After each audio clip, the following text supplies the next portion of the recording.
नमस्कार, मैं हूं संजय शर्मा। आप देख रहे हैं 4 PM न्यूज नेटवर्क। अभय दुबे जी से मैंने विस्तार से चर्चा करी कि सुप्रीम कोर्ट 28 तारीख को क्या फैसला दे सकता है। फैसला कुछ भी दे, लेकिन अब यह बात तय हो गई है कि देश के चुनावों में वोटर लिस्ट में बड़ी भारी धांधली थी। कांग्रेस जो महाराष्ट्र के चुनाव को लेकर कहती है, कांग्रेस जो दिल्ली के चुनाव को लेकर कहती है, आम आदमी पार्टी दिल्ली के चुनाव को लेकर कहती है, हरियाणा को लेकर कहती है, वो साफ हो गया है कि अब वोटर लिस्ट में खेल होता था। बिहार में बताइए, कहा जा रहा है कि आधार कोई मायने नहीं रखता, आधार नकली बन सकता है। कहाँ तो मुख्य चुनाव आयुक्त कह रहे थे कि हम एक एक व्यक्ति के अकाउंट को, उसके वोटर आईडी को आधार से जोड़ेंगे। अब आधार पे यकीन नहीं कर रहे। दाल में काला नहीं, पूरी दाल ही काली है सर।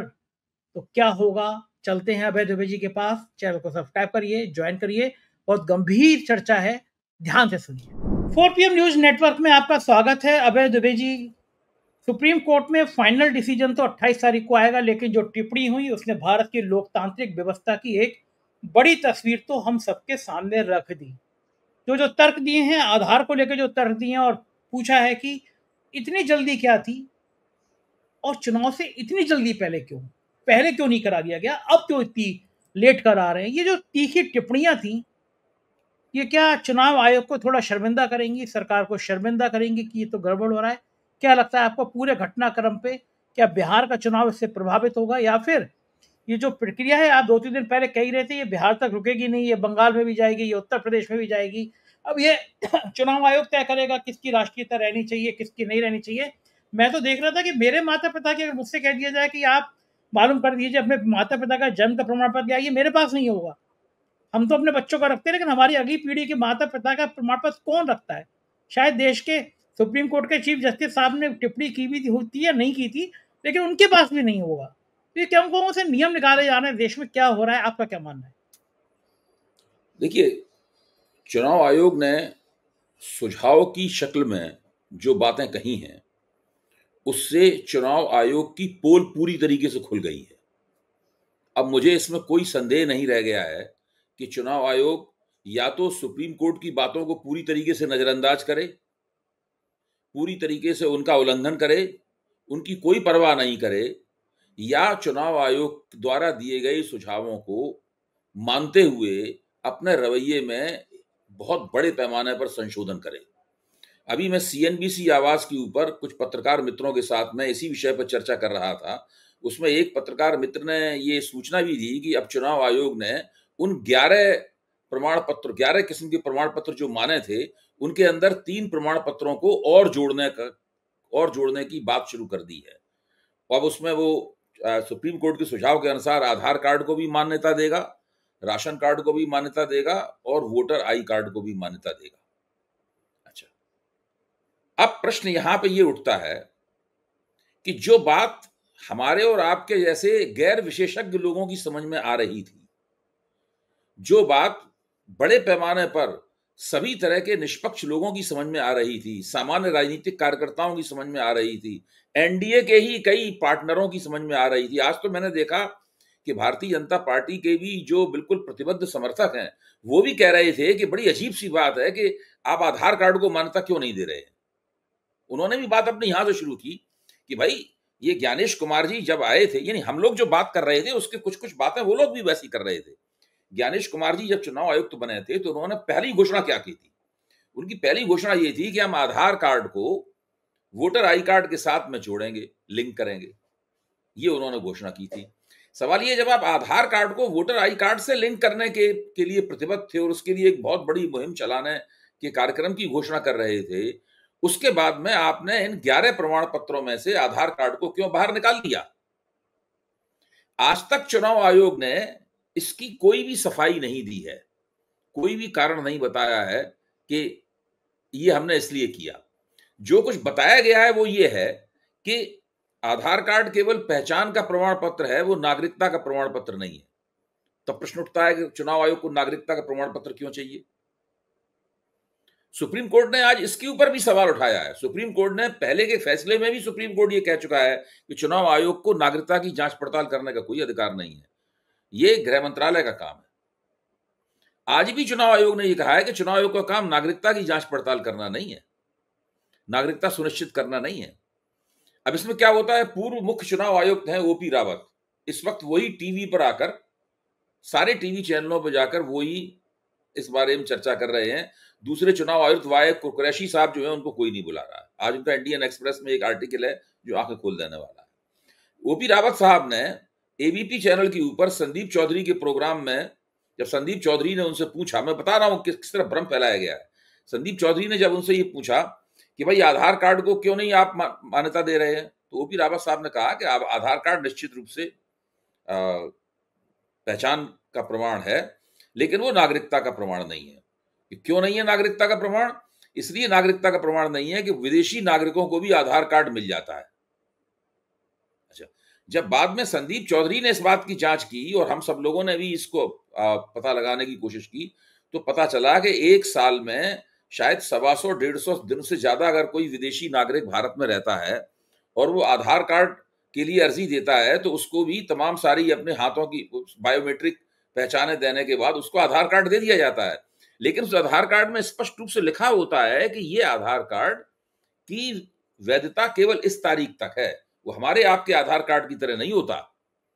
हमारे आपके आधार कार्ड में वैधता की तारीख नहीं लिखी होती, क्योंकि हम लोग उस देश के जन्मना नागरिक हैं। लेकिन विदेशी नागरिक के आधार कार्ड में ये लिखा होता है। इसीलिए अब देखिए, ओपी रावत साहब बड़े आदरणीय हैं, रिटायर हो चुके हैं, लेकिन वो ये बात कह के निकल गए। तो इस तरीके से भ्रम फैलता। चुनाव आयोग ने आज तक ये नहीं बताया कि उसने आधार कार्ड को क्यों हटाया। ये एक बहुत बड़ा सवाल है। इस सवाल का जवाब आज तक नहीं मिला। अच्छा, चुनाव आयोग ने यह भी नहीं बताया कि जिस डोमिसाइल सर्टिफिकेट को वो स्वीकार करने के लिए तैयार है, वो तो आधार कार्ड बनाने से बन जाता है। जब वो आधार कार्ड बनाने से बन जाएगा तो आधार कार्ड को नहीं स्वीकार करेंगे, उसके आधार पर बना डोमिसाइल सर्टिफिकेट स्वीकार कर लेंगे। इसका सीधा मतलब यह है कि कोई ना कोई बड़ी शरारत थी इस पूरी डिजाइन के पीछे। जो डिजाइन चुनाव आयोग ने बनाई थी, इसका पायलट प्रोजेक्ट वो बिहार में चला रहा था। अभी भी पता नहीं है उसके अंदर कौन सा पेच आ जाए। मैं अभी तक बिल्कुल मुझे पक्का यकीन नहीं हो रहा है कि मामला खत्म हो गया है और चुनाव आयोग ने सुप्रीम कोर्ट की सारी बातें मान ली हैं और मामला अब खत्म हो जाएगा। नहीं, विपक्षी पार्टियों को इस बात का यकीन होना चाहिए। उन्हें संघर्ष की मुद्रा त्याग नहीं देना चाहिए। उन्हें 28 तारीख के फैसले का पूरा इंतजार करना चाहिए और 28 तारीख के फैसले के बाद में चुनाव आयोग अंतिम रूप से क्या निर्णय लेता है, इसकी प्रतीक्षा करनी चाहिए। उससे पहले उन्हें अपने आंदोलन को वापस नहीं लेना चाहिए। देखिए, पूरा का पूरा देश का लोकतंत्र दांव पर लगा हुआ है। मैं ये मानता हूं कि भारतीय जनता पार्टी और राष्ट्रीय स्वयंसेवक संघ, इन दोनों की मंशा, इन दोनों का एक खुला ऐलान है कि इस देश में बहुसंख्यकवाद की स्थापना की जानी है। बहुसंख्यकवाद का मतलब होता है, मैंने कल भी ये बात कही थी, बार बार इसलिए कह रहा हूं सबके कान में बात पहुंच जाए, सबके दिमाग में दर्ज हो जाए, सबको कहनी चाहिए बात ये बार बार, कि वो एक परमानेंट मेजोरिटी हासिल करना चाहते हैं, एक ऐसा बहुमत हासिल करना चाहते हैं जो स्थायी हो, जिससे वो कभी भी चुनाव ना हार सकें और इस तरीके से एक निर्वाचित निरंकुशता इस देश के ऊपर थोपी जा सके। परमानेंट मेजोरिटी हासिल करने के उन्होंने कई दांव पेच उन्होंने इस्तेमाल किए हैं। अब ये नया दांव पेच एक विशुद्ध और पवित्र मतदाता सूची बनाने का है। और आप खास बात देखिए, उन्होंने बिहार में ये पायलट प्रोजेक्ट चलाया। क्यों चलाया बाहर? ताकि इस पायलट प्रोजेक्ट की राजनीतिक सफलता विफलता की जांच भी तुरंत हो जाएगी। भाई, विशुद्ध और पवित्र मतदाता सूची बन जाएगी और उसके बाद में इसी मतदाता सूची के आधार पर एनडीए वहां बिहार में चुनाव जीत जाएगा। इसका तय हो जाएगा बिल्कुल। ये स्थायी रूप से बहुसंख्यकवादी पद्धति स्थापित हो चुकी है और परमानेंट मेजोरिटी, स्थायी बहुमत प्राप्त हो गया है। फिर इसी तर्ज पर सारे देश में, असम में, पंजाब में, दिल्ली में, उत्तर प्रदेश में, सारे देश के अंदर, बंगाल में, सारे देश के अंदर इसी तरह की विशुद्ध और पवित्र मतदाता सूचियां बनेंगी और उन पवित्र मतदाता सूचियों के आधार पर चुनाव होंगे और भारतीय जनता पार्टी सब जगह एक एक करके चुनाव जीतती चली जाएगी। यह पूरा का पूरा विचार, पूरा का पूरा बंदोबस्त, पूरा प्रपंच, पूरी व्यवस्था यहां इस तरीके से काम कर रही है।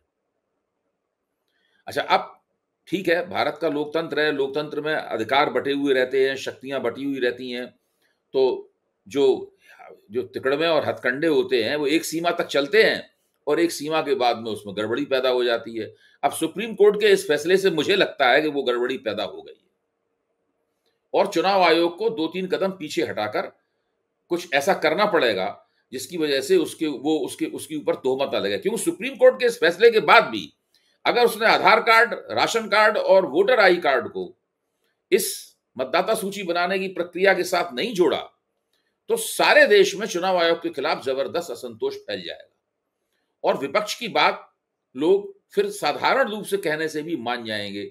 आज ये भी एक चर्चा में बात उठी, भाई भारतीय जनता पार्टी चुनाव आयोग के समर्थन में इतनी इतनी उछलकूद क्यों मचा रही है? चुनाव आयोग को विपक्ष आरोप लगा रहा है, नागरिक अधिकार संगठनों की तरफ से आरोप लग रहा है, एसोसिएशन फॉर डेमोक्रेटिक रिफॉर्म की तरफ से आरोप लग रहा है, अदालत में मामला है। भारतीय जनता पार्टी क्यों इतनी उछलकूद मचा रही है? बिल्कुल ऐसा ही है, अडानी के ऊपर आरोप लग रहा था, भारतीय जनता पार्टी बहुत उछलकूद मचा रही थी। अडानी का नाम लेते ही सब बहुत एकदम नाराज हो जाते थे इस बात पे, ऐसे कोई पाप हो गया हो। अब चुनाव आयोग पे जब इल्जाम लग रहा है तो आप क्यों उछलकूद मचा रहे हैं? चुनाव आयोग को अपना जवाब देने दीजिए।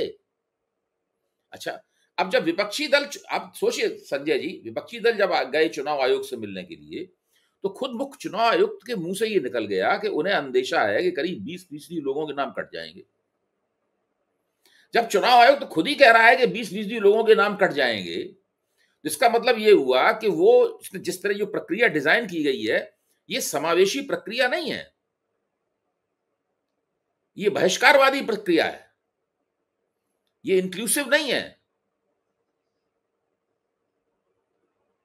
तो ये एक बहुत बड़ी समस्या है, जबकि संविधान ने चुनाव आयोग को ये हिदायत दी है कि वो एक इंक्लूसिव प्रक्रिया चलाए, उसके जरिए चुनाव का पूरा बंदोबस्त किया जाए।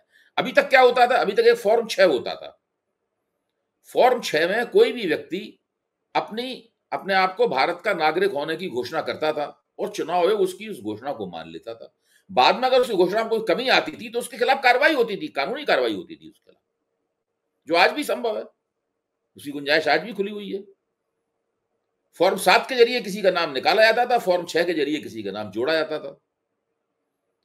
अब ये फॉर्म्स को मतदाताओं के नाम निकालने के लिए इतनी बड़ी प्रक्रिया। अच्छा, आज तक भारत सरकार ये भी नहीं बताती कि भाई हमारे यहां विदेशी नागरिक हैं तो कितने हैं। अगर मान लीजिए एक बहुत बड़ा कोठार है, इसके अंदर गेहूं भरा हुआ है, उसके अंदर अगर 2-3, अगर उसके अंदर 5% या 3% या 2% उसके अंदर मिट्टी के दाने भी हैं, कंकड़ भी हैं, तो अभी उस गेहूं के किरदार पर कोई असर नहीं पड़ता। आखिर कितने विदेशी नागरिक हैं? इंडिया फाउंडेशन जो है वो तो राष्ट्रीय स्वयंसेवक संघ का ही बनाया हुआ है। सही बात है, काउंट हो जाएगा उसमें, क्या समस्या है कि कितने विदेशी? नहीं, आज तक नहीं सूची जारी की, आज तक सूची जारी नहीं करी, आज तक नहीं बताई सूची। भाई रोहिंग्या है, रोहिंग्या के बारे में बताया था कि 70,000 रोहिंग्या हैं भारत में। तो ये सवाल ये कि भाई 11 साल से आपकी सरकार है, आपके झक मार रहे हैं, अभी तक आपने 70,000 रोहिंग्या नागरिकों को क्यों नहीं निकाला? उनमें से कुछ तो ऐसे हैं जिनको संयुक्त राष्ट्र के नियम के अनुसार आपने शरणार्थी घोषित कर दिया है, उनको तो आप निकाल नहीं सकते, लेकिन बाकी जो हैं उनको आपने क्यों नहीं निकाला? आखिरकार क्यों ऐसा हो रहा है? आपको इतना ज्यादा अगर विदेशी नागरिकों से बेचैनी है तो असम के अंदर ना तो आप एनआरसी लागू कर पाए हैं, ना असम के अंदर जितने भी आपने घोषणाएं की थी नागरिकता प्रमाणित करने की, आप एक भी लागू नहीं कर पाए आज तक। आप ये सब बातें कहकर एक एंटी मुस्लिम रेटरिक, मुसलमान विरोधी लफ्फाजी चलाते हैं, लेकिन कभी भी अपने ही की कही हुई बात को जमीन पर लागू करके नहीं दिखाते। जैसे कि मैं और भी कई उदाहरण है इसके, कश्मीरी पंडितों के नाम पर कितनी इन्होंने मुसलमान विरोधी लफ्फाजी की। ये बात सही है, कश्मीरी पंडितों को बहुत बेदर्दी के साथ में और बड़े गलत तरीके से हिंसा के जरिए डराकर, और उसमें जगमोहन साहब की भी काफी भूमिका थी, कश्मीर से निकाला गया, पलायन करने में मजबूर किया गया। ये बात सही है। इसके बाद भाजपा ने इसका बड़ा फायदा उठाया देश में मुसलमान विरोधी भावनाएं भड़काने के लिए। अब तो भाजपा की सरकार 11 साल से धारा 370 का जो 35A वाला हिस्सा है वो भी खत्म कर दिया, उसमें भी काफी दिन हो चुके हैं। क्या कश्मीरी पंडित वहां जाके बस गए सब? क्या वो समस्या हल हो गई क्या? अब तो आप कहते हैं कि वहां पत्थर भी कोई नहीं फेंकता, आतंकवाद है ही नहीं वहां पे। तो अब कश्मीर, अब इसका मतलब यह है कि जो कुछ भी आप कहते हैं वो सिर्फ राजनीतिक लफाजी करने के लिए सारी बातें कहते हैं। यथार्थ में जमीन पर लागू करने का आपका कोई इरादा नहीं होता।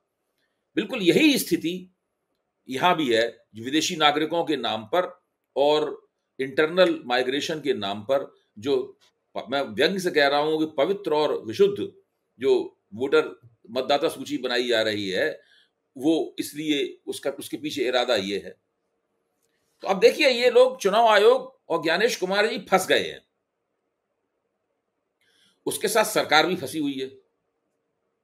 उसके साथ में अब धीरे धीरे करके इस मुद्दे पर आधार कार्ड को उसमें शामिल नहीं किया गया, इस पे जो गोदी मीडिया के एंकर वगैरह हैं उनको भी मुश्किल हो जाएगा समर्थन करना अब इस बात पे। बात अब तो वो ठीक है, लेकिन बहस को डिरेल करने के लिए कोई और हथकंडा इस्तेमाल करेंगे। हाँ, लेकिन अब समस्या ये है कि मान लीजिए सुप्रीम कोर्ट ने कोई फैसला दे दिया, हम्म। फिर आप उसके खिलाफ कोई बात बोलते हैं तो लोग ये कहेंगे कि भाई आपको सुप्रीम कोर्ट पे भी भरोसा नहीं बचा क्या? विपक्ष को ये भी तो सब फाइनल करना पड़ेगा ना कि देखिए, विपक्ष को लगातार संघर्ष करते रहना है। इसीलिए मैंने कल भी कहा था कि हम सुप्रीम कोर्ट की टोकरी में सारे अंडे नहीं रख सकते। हम सुप्रीम कोर्ट की टोकरी में सारे अंडे नहीं रख सकते। कोई भाई सुप्रीम कोर्ट कोई ऐसा पेचीदगी भरी बात कह सकता है जो जिससे मैं ही मानता हूं केवल सुप्रीम कोर्ट के सहारे थोड़ा चल रहा है लोकतंत्र, सुप्रीम कोर्ट के सहारे भी है, लेकिन अगर केवल सुप्रीम कोर्ट के सहारे ही लोकतंत्र चलेगा तो हो गई, लुटिया डूब जाएगी हम सबकी। त्रिकुटी कह रहे हैं, इसका मतलब ये कि बिहार का चुनाव अब मुख्यतः इस बात पर केंद्रित हो गया है कि कौन सी वाली मतदाता सूची फाइनल होनी है, जो चुनाव आयोग की है, जो सरकार की है, या फिर सबसे बड़ी बात यह कि अब से कुछ एक साल पहले इन्हीं मतदाताओं ने लोकसभा में वोट दिया, अभी यानी जनवरी दर्जनों तक लाख बनी है संजय जी, जनवरी तक बनी है और पिछले चुनाव आयोग ने उसको अंतिम रूप दिया है। हाँ, अच्छा, मैं ये कहता, मुझे तो पक्का यकीन है कि ये लोग नई मतदाता सूची के तहत ही बिहार का चुनाव कराएंगे। अब इसके अंदर क्या है कि सुना गया है कि जानकारी मुझे मिली है कि 68,000 राष्ट्रीय जनता दल के जो कार्यकर्ता हैं वो भी बूथ लेवल अफसर हैं, बीएलओ हैं। इसी तरह भाजपा के भी हजारों हजार बीएलए, सभी पार्टियों के कार्यकर्ता जो हैं वो बूथ लेवल अफसर बने हुए हैं इस पूरी प्रक्रिया में। तो जब जो फार्म जमा हो गए हैं और जिस रफ्तार से फार्म जमा हो रहे हैं, उससे लगता यह है कि 25 तारीख से पहले ही सारे फार्म जमा हो जाएंगे। हालांकि योगेंद्र यादव ने और उनके साथियों ने एक जो सर्वेक्षण किया है, उस सर्वेक्षण के मुताबिक ये जो आंकड़े दिए जा रहे हैं फार्म जमा करने के, वो आंकड़े भी फर्जी हैं। मैं आपको उसका जरूर कुछ ना कुछ एक देना चाहता हूं आंकड़ा, कि ये उनका क्लेम क्या है। आज ही छपा है क्लेम। देखिए, चुनाव आयोग दावा करता है कि 8 जुलाई तक 97% लोगों को फार्म बांट दिए गए और 46% लोगों ने फार्म भर के जमा कर दिए। लेकिन जब योगेंद्र यादव और उनके साथियों ने जमीन पर जाकर इसकी चेकिंग की तो उन्होंने पाया कि केवल 36% वयस्कों को ही फॉर्म मिले हैं 7 जुलाई तक, और उसमें से 6% को उस फॉर्म की 2 कॉपी मिली हैं जो कि एसआईआर की गाइडलाइंस के मुताबिक है। 2 कॉपी में फॉर्म मिलना चाहिए। तो योगेंद्र यादव पूछते हैं, ये फैंटेस्टिक चुनाव आयोग की संख्याएं कहां से आ रही हैं? उनका सर्वेक्षण ये भी इस बात की भी पुष्टि करता है कि अगर यही तरीका बना रहा तो 18 से 40 साल की उम्र के लोगों उम्र के वयस्कों में 37% का डिसएनफ्रेंचाइजमेंट हो जाएगा, यानी उनका वोट का अधिकार छिन जाएगा। उनका दावा अभी तक यह है और वो लगातार अपने इस दावे को लेकर अखबारों में लिख रहे हैं, सब जगह बोल रहे हैं। तो मेरा कहना है कि चुनाव आयोग जो आंकड़े दे रहा है उन आंकड़ों पर भी पूरी तरह विश्वास करने की आवश्यकता नहीं है। अच्छा, अब मान लीजिए इतने फॉर्म, मान लो एक बार हम मान लेते हैं कि चुनाव आयोग ने जितने फॉर्म को दावा किया उतने फॉर्म उसने बांट दिए हैं, उतने फॉर्म उसको भर के मिल भी गए हैं। चुनाव आयोग ने भी नहीं कहा है कि सारे फॉर्म में दस्तावेज लगे हुए और सही लगे हुए हैं। अब सवाल ये, इनमें से कितने में दस्तावेज सही लगे हुए हैं, कितने में दस्तावेज गलत लगे हुए हैं, कितने में कोई दस्तावेज नहीं लगा हुआ है। तो इसका मतलब यह है कि 25 जुलाई के बाद एक बहुत बड़ी कवायद चुनाव आयोग करेगा, जिसमें हर फॉर्म के आधार पर वो तय करेगा कि किसका वोट जोड़ा जाए, किसका वोट काटा जाए, किसका वोट रहने दिया जाए, किसका वोट जोड़ा जाए और किसका वोट काटा जाए। ये किस आधार पर होगी कवायद, वो कौन सा डेटाबेस है जिसके आधार पर तय किया जाएगा कि ये जो अगर कहा जाता है कि बिहार की आबादी के 125% आधार कार्ड बने हुए हैं, एक तर्क ये दिया गया जा रहा है कि बिहार में 100 लोगों पे 125 आधार कार्ड बने हुए हैं, यानी 25 आधार कार्ड तो निश्चित रूप से फर्जी है। तो हर जिन दस्तावेजों की उन्होंने मांग की है, क्या वो दस्तावेज फर्जी नहीं बन सकते? हिंदुस्तान में हर दस्तावेज फर्जी बनता है। यहां के तो बड़े से बड़े आदमी भी शक किया जाता है कि उसकी डिग्री फर्जी है। स्टाम्प चोरी का घोटाला सामने आएगा। जिस दिन नरेंद्र मोदी प्रधानमंत्री नहीं रहेंगे, उस दिन हम लोग फर्जी डिग्रियों के बारे में एक नए अंदाज से चर्चा करेंगे। बात सही है कि यहाँ तो हर कुछ बनता है, हर कुछ बिकता है। फर्जी बनता है। आपको पैसे होने चाहिए और थोड़ा बहुत आपका रसूख होना चाहिए, आप सब कुछ करा सकते हैं। लेकिन एक बात नहीं, आप ये सोचने वाली बात है कि चुनाव आयोग के सारे दावे जो हैं, ये दावे कितने खोखले, मतलब बहुत बड़ा डर है कि चुनाव आयोग के दावे खोखले साबित होंगे। इन्हीं खोखले दावों के साथ में, इसी संदिग्ध माहौल में एक पवित्र और विशुद्ध वोटर लिस्ट बन रही है, और इसी वोटर लिस्ट के ऊपर बिहार का चुनाव होगा। तो ये जो पायलट प्रोजेक्ट है, ये पायलट प्रोजेक्ट केवल वोटर लिस्ट बनाने तक सीमित नहीं है। ये पायलट प्रोजेक्ट चुनाव तक जाएगा, और उस चुनाव को उसी वोटर लिस्ट में जम के विपक्ष को जीतना भी है।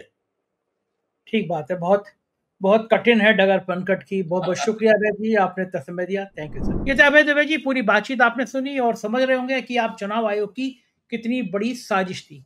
कैसी लगी बातचीत बताइएगा जरूर। शुक्रिया। Thank you.